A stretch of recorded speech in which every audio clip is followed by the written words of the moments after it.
Aqui à frente, o presbítero Hildebrando é um amigo nosso já de caminhada. Ele, de vez em quando, estava orando lá na rádio, né, para aqueles pedidos de orações. A gente ligava para ele, ele estava sempre atento lá com o propósito de orar. E o presbítero Hildebrando é missionário também, exerce a função de missionário. E quando o De Leon chegou o convite para o quarteto, ele falou, Wander, você está com a responsabilidade de pregar. Eu falei, tudo bem. Então, assumimos a responsabilidade de pregar nessa noite aqui. Mas como a gripe não quer me deixar, me abraçou de jeito, a rouquidão, e nós cantamos ontem. E hoje eu falei assim, eu não tenho condições de cantar no sábado, recuperar para domingo, cantar no domingo e pregar. Seria impossível. Mas vamos convidar o nosso presbítero missionário para estar pregando para a gente nessa noite. E nós temos a certeza que Deus vai nos abençoar de uma forma muito especial com a vida desse nosso irmão. Nós vamos estar orando então, depois ele está com a palavra. Grandioso Deus, onipotente Pai, na tua presença aqui na tua casa, Senhor, no santuário aqui, nós colocamos a vida, Senhor, do presbítero Hildebrando, este homem que tem colocado a sua vida, Senhor, em prol do teu trabalho, de missões, levando a palavra de Deus a vários lugares diferentes, tendo experiências contigo, ó Deus. Por isso nós colocamos a vida dele aqui nesta noite, que ele venha falar, Senhor, aos nossos corações, que o Senhor use o teu filho, Senhor, para nos trazer uma palavra, Senhor, viva e edificante. Em nome de Jesus nós te oramos. Amém. Amém. E só para, talvez alguém que chegou depois, né?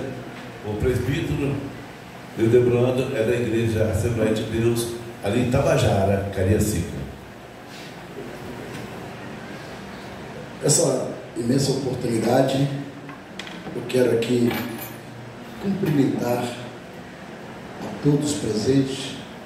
Uma boa noite na paz do Senhor Jesus. Amém. Eu, antes de adentrar ao texto, quero externar também alguns agradecimentos. Eu agradeço primeiramente a Deus por obra e graça do Espírito Santo me concede a oportunidade de estar com vocês. Quero também agradecer a Deus também ao nosso irmão Wander, estendendo assim a todos os demais componentes do quarteto, que eu já não os tenho como um quarteto musical, eu os tenho como um grande amigo, tá? Como uma família. Eu sou amante da boa música, irmãos, e sou bastante seletivo. Não é qualquer coisa que eu engulo, não é qualquer coisa que fala o nome de Deus que me agrada, não. Então eu sou bastante seletivo, e o quarteto Agnus é um quarteto que sempre que eu posso, quando eu não tenho um compromisso em alguma igreja, eu posso dar uma fugida lá para acompanhar a agenda deles, eu faço com muito bom gosto.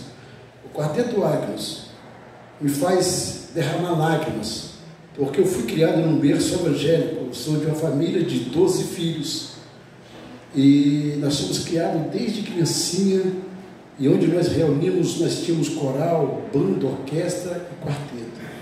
Então assim, eu viajo no tempo quando eu ouço. Trago para esta igreja um abraço do nosso pastor ali, pastor Valdeir de Jesus, bem como da nossa igreja. Sempre que eu saio debaixo da bênção do meu pastor. Nunca vou atender a agenda, tenho um compromisso, bastante compromisso, Senhor, tenho os honrado, mas sempre debaixo da bênção do meu pastor. E eu sei que enquanto estou aqui, eles estão orando, intercedendo pela minha vida.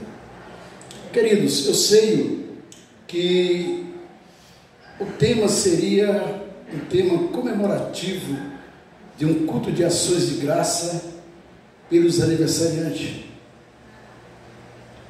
Existem a liturgia do culto e a dinâmica de um culto. Mas permita-me fazer-lhes uma pergunta: quantos aqui querem que Deus fale? Quantos creem que Jesus fala, que o Espírito Santo fala? Uma vez dito isso, eu quero dizer aos amados irmãos, tenho uma mensagem referente ao culto de ações de graça, mas o Espírito Santo ministrou ali no meu coração. A mensagem que eu quero é outra. E como Deus, Ele conhece, sabe o motivo, e como cada um adentrou por essas portas nessa noite, eu coloco-me debaixo da suprema vontade do Senhor, para ministrar aquilo que Ele colocou em meu coração. Uma vez dito isso, convido os irmãos a abrirem a sua Bíblia, você que as trouxe e que assim pode. Evangelho segundo Marcos, capítulo de número 5. Deus tem uma palavra por certo para o coração de cada um aqui nessa noite. Serei breve e bastante objetivo. Evangelho segundo São Marcos, capítulo de número 5. Eu estarei lendo a partir do versículo de número 21 e peço que você volte a sua atenção para a mensagem nesta noite. Diz-nos assim: e passando Jesus outra vez num barco para o outro lado, ajuntou-se a ele uma grande multidão, e ele estava junto ao mar. E eis que chegou um dos principais da sinagoga, por nome Jairo, e vendo-o, prostou-se aos seus pés e rogava-lhe muito, dizendo: minha filha está moribunda, rogo-te que venhas e lhe imponhas as mãos para que sare e viva. E foi com ele, e seguia uma grande multidão que o apertava. Aí vamos dar um pulo no versículo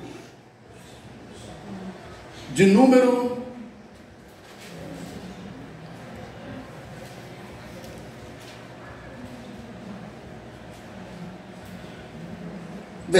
35 em diante, diz assim: e estando ele ainda falando, chegaram alguns dos principais da sinagoga, a quem disseram: a tua filha está morta, para que enfadas mais o mestre?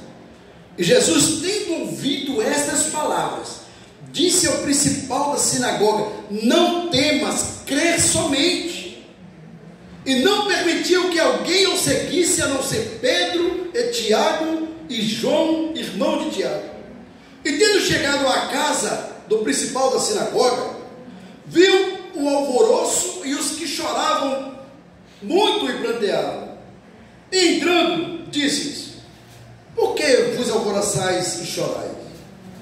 A menina não está morta, mas dorme. E riam-se dele. Porém, ele, tendo-os feito sair, tomou consigo o pai e a mãe da menina, e os que com ele estavam, e entrou onde a menina estava deitada, e tomando a mão da menina, disse-lhe: Talita cumi, que traduzido é: menina, te digo, levanta-te. E logo a menina se levantou e andava, pois tinha 12 anos, e assombraram-se com grande espanto. Queridos,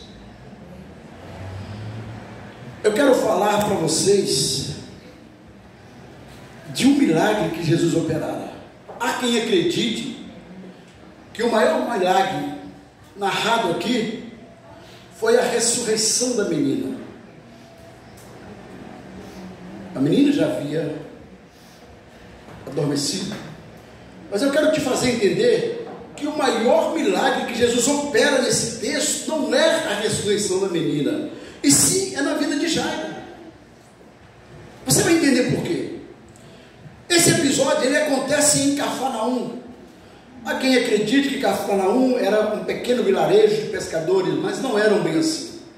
Cafarnaum, existia em Cafarnaum uma coleteria de impostos, é de lá que Mateus saiu.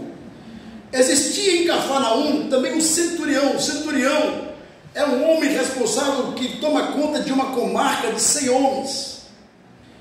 Existia em Cafarnaum uma sinagoga, e haja vista, e aí os eruditos estudiosos da Bíblia, em seu maior número, acordam-se entre si que era uma das mais belas sinagogas que havia na época, cujo líder, existia em Cafarnaum um líder por nome Jairo, que era responsável por aquela comarca. Em Cafarnaum existia também uma residência do apóstolo Pedro. Observem bem, Jesus, aonde ele chegava, ele sempre atraía para si uma grande multidão. Aonde Jesus estava, irmãos? Durante toda a história narrativa na Bíblia, dos Evangelhos, você vai sempre ver uma grande multidão seguir Jesus. E agora, Jesus Cristo ele está dirigindo para essa cidade por nome, para esse vilarejo por nome Cafarnaum. E a multidão, diz o texto, quando aqui fala uma grande multidão, aqui o grego usado aqui é polis, que quer dizer tão numerosa multidão. Há uma outra tradução que diz o seguinte, que toda a Cafarnaum foi ao encontro de Jesus no mar. Eu quero que você prenda bem a sua visão. E parece que eu estou vivendo esse momento, eu estou vendo, eu estou presente, eu transporto o meu espírito para esse momento. E Jesus Cristo ele já vem, a multidão, diz o texto, que a multidão vai ao encontro de Jesus no mar. A multidão vai ao encontro, e diz o texto, Jesus querendo chegar, e a multidão o empurra, o aperta, o afasta. E de repente, aqui, João Marcos, ele abre um parêntese para dizer o seguinte, e eis que surge um homem por nome de Jairo. Esse eis, ele tem um ar de espanto, um ar de quem está boquiaberto, de alguém que está vendo algo praticamente assim, quase que impossível. Por que esse ar de eis? Primeiro, porque Jairo, ele não era qualquer um. Jairo, ele era o líder máximo religioso, era o líder da sinagoga. E existia entre esses líderes religiosos um preconceito com relação à pessoa de Jesus. Muitos tinham Jesus como um impostor. Muitos, os religiosos, tinham Jesus como alguém que queria ocupar o lugar que era deles.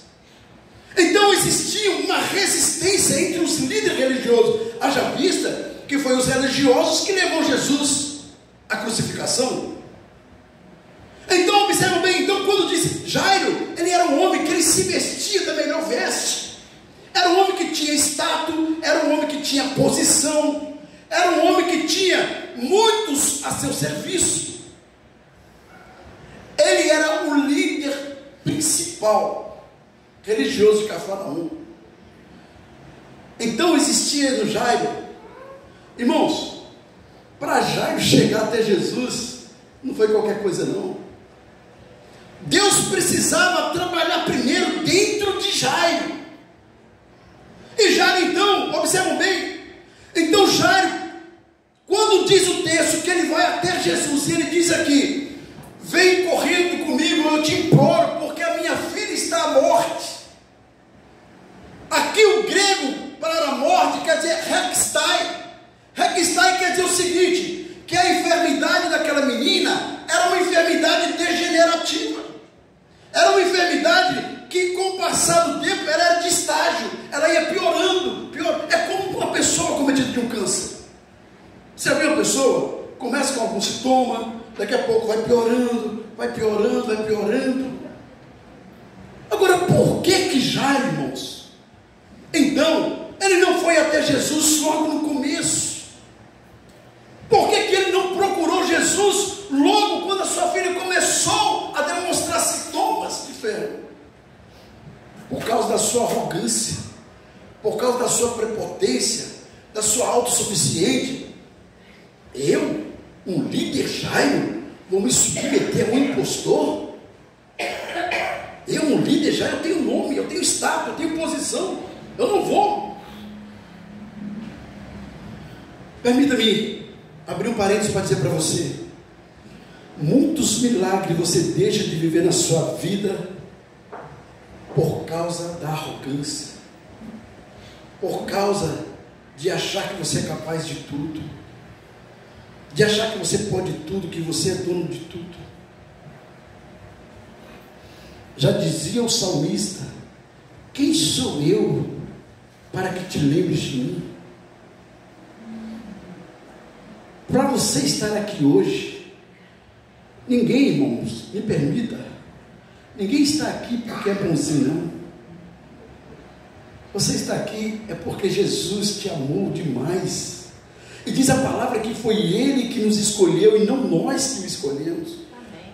É Jesus, porque muitos de nós, se alguém tivesse de nos escolher, não escolheria nunca.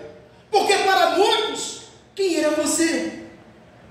Um João ninguém, um Zé na esquerda, que valor, que valor. Quem olhava para você e via alguma coisa em você?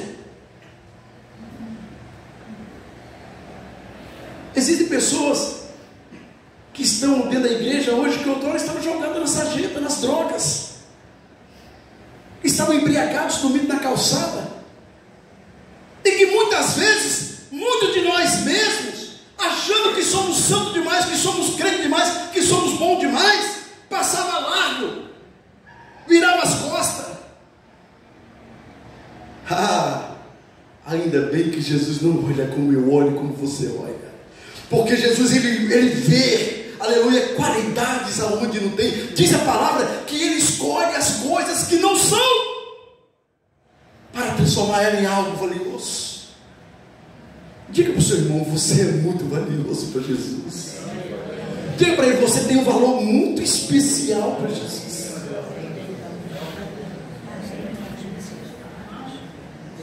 Então entenda, a filha de Jairo está enferma e vai piorando, e Jairo reluta e não vai, não cede, não vai ao encontro de Jesus, sabendo que Jesus sempre estava em Cafarnaum. E passa o tempo e vai, e nada, e a filha dele vai de mal a pior. Quando a filha dele entra no último estágio, é que ele procura Jesus.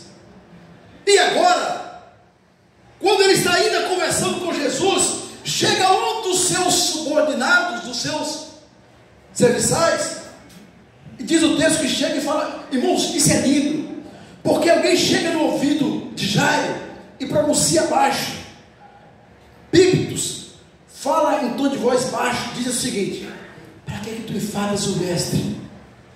A tua filha já morreu. Imagina, Jairo esperou o último estágio, e quando ele chega diante de Jesus, crendo que ali seria a vitória, agora ele ouve, olha o contraste. E Jesus estava depositando toda a sua esperança, e de repente ele ouve uma mensagem: ela já morreu, já era. Existem pessoas que são portadoras de notícias ruins. Existem pessoas que são mestres para destruir sonhos. Existem pessoas que são mestres para proferir palavras negativas, pessimistas. Você está ali acreditando, e existem aquelas pessoas que dizem: não vai dar certo, não é assim, não, eu quero, não vai. E Jesus, quando eu digo que isso é lindo, é porque mesmo que ele fala baixo, Jesus ele ouve. E diz o texto que quando Jesus ouve, Jesus ele dá um choque de realidade para Jairo. Diz: Jairo, não temas, crê somente, Jairo. Jairo, quem está falando é eu, sou eu que estou te falando, é Jesus que está falando. Vamos embora, Jairo. E lá vai Jesus. Claro que no trajeto acontece um outro milagre da mulher do fluxo de sangue, mas não é o objetivo da nossa mensagem. Então observa bem, e aí Jesus lá vai. Jesus lá vai, e engraçado, eu quero voltar antes aqui para você entender como que foi a ação de Jairo.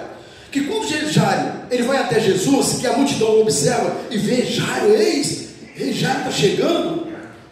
No texto original quer dizer o seguinte: Jesus ele ainda não tinha chegado à praia, ele ainda estava chegando. E quem já pescou sabe que acontece o seguinte: eu já pesquei já. quando a gente ainda está no barco, a água está ainda no joelho, desce uma pessoa e puxa o barco para levar para a areia. Então Jesus estava ainda, e Jairo, ele esqueceu da posição dele, ele esqueceu quem era, ele viu assim: eu preciso de um milagre, eu preciso da minha filha curada. E ele se lança, o texto diz que ele se lançou, se prostrou, ou seja, com toda a sua pose, com todo o seu estado, ele se quebrantou, e ele se derramou, se jogou aos pés de Jesus. Quem sabe eu estou falando para pessoas aqui nessa noite, que você está passando por situações semelhantes a de Jairo. Talvez não com a morte de um ente querido, mas quem sabe você está mergulhado num mar de problemas. O desespero tenta tomar conta de você, você já está sem direção. Você tenta um socorro, vai para um lado, vai para o outro, tenta procurar um apoio, um amigo, não há, muitos viram as costas, porque infelizmente isso acontece. Às vezes é um parente nas drogas, é uma porta de emprego que você não vê abrir, as coisas estão indo de mal pior, as contas estão vencendo, aluguel vencendo, precisando comprar às vezes um remédio e não tem dinheiro, um alimento e não tem condições. As coisas estão se fechando para você. Quem sabe eu esteja falando para alguém que está tentando se libertar de algum vício, de droga, de álcool, de cigarro, quem sabe? Eu quero dizer para você o seguinte: hoje chegou o seu milagre, mas só depende de você alcançá-lo. Jesus disse o seguinte: aquele que a mim se achega, de modo nenhum lançarei fora. Diz o salmista que há um coração quebrantado e contrito, não desprezarás, ó Deus. Quando Jairo se derrama, ele se quebrantou. E Jesus, ele nunca despediu ninguém de mãos vazias, irmãos. E não vai ser hoje que ele vai despedir você de mãos vazias.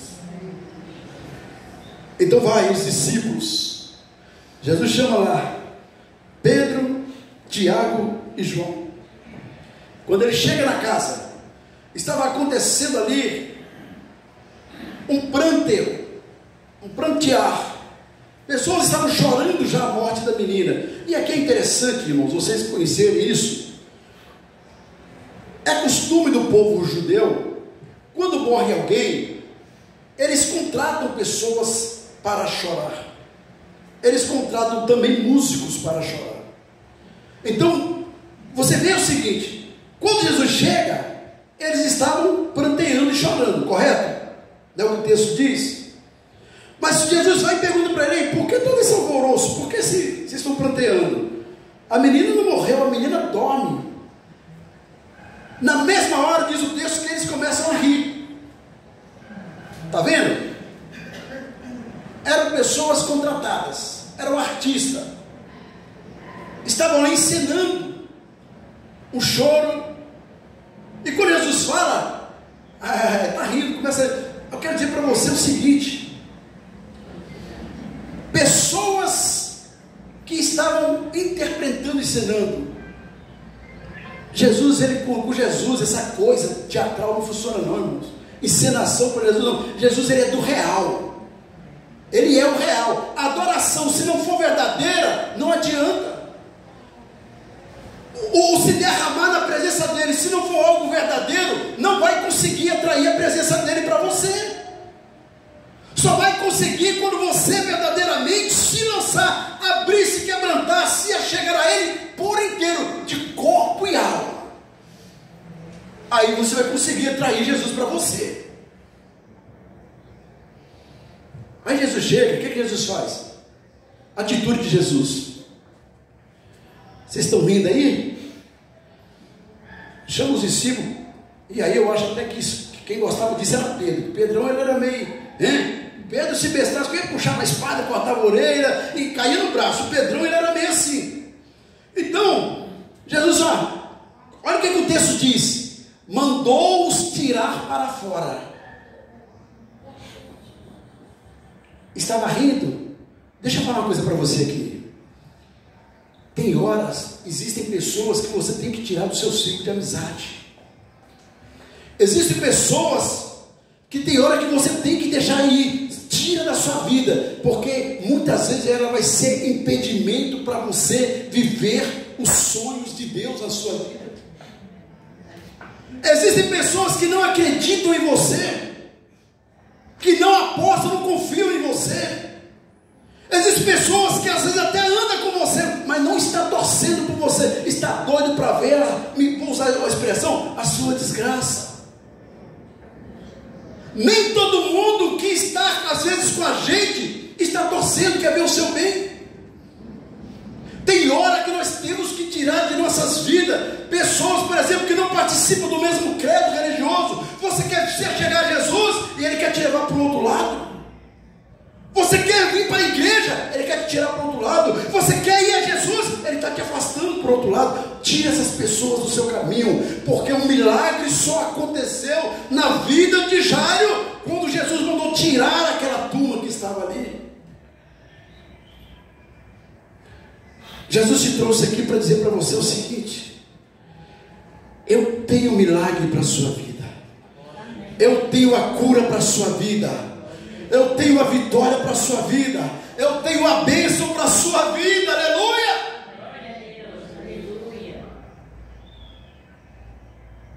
Existe da parte de Deus, já foi cantado aqui, um lugar de paz, de repouso, de delícias.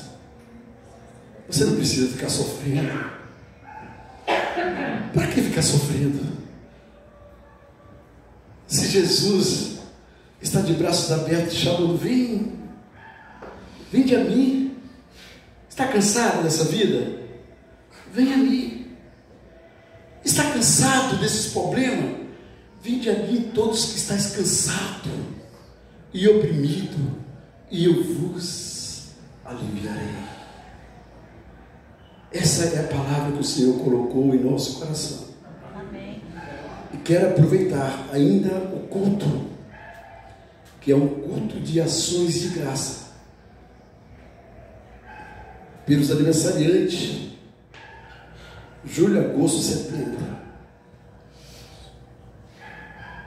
O salmista diz o seguinte: esse é um dia que o Senhor fez. E esse dia que o Senhor fez é o dia que você veio a este mundo. Deus, Ele não trabalha por acaso ou por sorte. Deus trabalha com propósitos, objetivos e finalidade. Você nasceu nesse dia para viver o melhor de Deus. Você nasceu nesse dia para viver os milagres de Deus e para ser um canal de bênçãos para o seu próximo. Convido você, se possível for, a se colocar sobre os seus pés. Eu quero fazer mais uma oração e na sequência eu quero ir retornar para o quarteto. Aleluia. Você veio no lugar certo essa noite. Então, até o final do culto, não deixa de você tomar uma decisão de aceitar a Jesus como seu Senhor. Feche os seus olhos. Querido Deus, somos gratos a Ti, Senhor, por Tua infinita misericórdia, por Teu amor revelado ali na cruz do Calvário por nós. Senhor, Tu viu em nós valores quando ninguém via. Tu viu em nós, Senhor, Tu acreditaste em nós quando ninguém acreditava. Ah, Senhor, como é bom estar aqui na Tua casa e ver os Teus irmãos, Senhor, os Teus filhos, ó Pai. Eu quero pedir a Ti uma bênção especial sobre cada vida aqui. Amém. E sobre cada lar aqui representado, Senhor. Se porventura entrou alguém aqui, Senhor, enfermo, eu decreto curado em nome de Jesus. Amém, se porventura entrou alguém aqui desanimado, dá-lhes uma injeção de ânimo. Entrou alguém aqui fraco espiritualmente, pensando até em recuar, Senhor, renova as forças. Abraça esse irmão, essa irmã nesta vida. Abraça-o, Senhor. E ajuda-os, ó Pai. Coloco todos sob os teus cuidados. Em nome de Jesus. Amém. Amém. Quarteto Agnus e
Glórias a Deus, aleluia. Amém.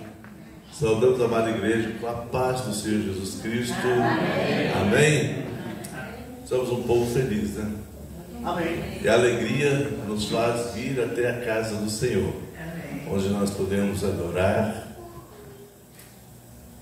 onde nós podemos glorificar, onde nós podemos dar o nosso melhor, onde nós podemos derramar o nosso vaso de alabastro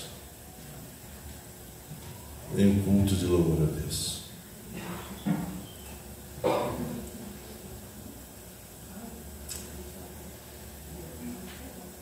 Chegar aqui, o Daniel nos trouxe o convite, fiquei pensando, nós vamos a um lugar que nós já cantamos há muito tempo, um lugar onde eu tive o prazer, a alegria de ter como referência uma pessoa que era membro dessa igreja.